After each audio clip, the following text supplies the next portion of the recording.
പ്രിയപ്പെട്ട സഹോദരങ്ങൾ, നമ്മളൊക്കെ നിത്യമായി ചെരുപ്പ് ധരിക്കുന്നവരാണല്ലോ. ചെറിയ ചെറിയ കാര്യങ്ങൾ നമ്മൾ പ്രത്യേകം ശ്രദ്ധയിൽ കൊണ്ടുവന്നാൽ നമുക്ക് ധാരാളം പ്രതിഫലങ്ങൾ സമ്പാദിക്കാൻ നമുക്ക് സാധിക്കും. ചെരുപ്പ് ധരിക്കുക എന്നുള്ളത് പരിശുദ്ധ ഇസ്ലാം പ്രത്യേകമായി സുന്നത്താക്കിയൊരു കർമ്മമാണ്.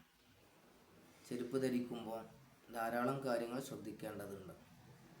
നമ്മളൊക്കെ പഠിച്ചതുപോലെ ചെരുപ്പ് ധരിക്കുമ്പോൾ വലത് കാല് കൊണ്ട് തുടങ്ങണം. ചെരുപ്പ് അഴിച്ചു വെക്കുമ്പോൾ ആദ്യം ഇടത് കാലിലെ ചെരുപ്പാണ് അഴിച്ചു വെക്കേണ്ടത്. അതുപോലെ ഒറ്റക്കാലിൽ ചെരുപ്പ് ധരിച്ച് നടക്കാൻ പാടില്ല, അത് കറാഹത്താണ്. അതുപോലെ പ്രധാനപ്പെട്ട മറ്റൊരു കാര്യമാണ്, നമ്മളൊക്കെ ചെരുപ്പ് വാങ്ങുമ്പോൾ അത് കറുത്ത ചെരുപ്പ് വാങ്ങാതിരിക്കലാണ് ഏറ്റവും നല്ലത്. കാരണം മഹാന്മാർ പഠിപ്പിക്കുന്നത് കാണാം, ജമല് പോലത്തെ ഗ്രന്ഥങ്ങളിൽ മഹാന്മാർ രേഖപ്പെടുത്തി വെച്ചത് കാണാം. ഇദാമത്തു ലുബുസി സവാദി വലൗഫി നിആലി ഖിലാഫുൽ ഔല. നിത്യമായി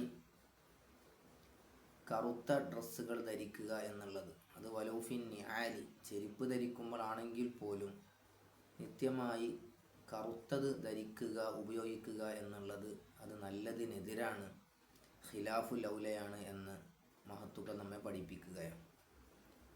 മാത്രമല്ല മഹാന്മാരൊക്കെ പറഞ്ഞത് കാണാം, കറുത്ത ചെരുപ്പ് ധരിച്ചാൽ അത് കാരണം മറവി ഉണ്ടാകുമെന്നൊക്കെ. അതുകൊണ്ട് ഈ കാര്യം എല്ലാവരും ശ്രദ്ധിക്കുക.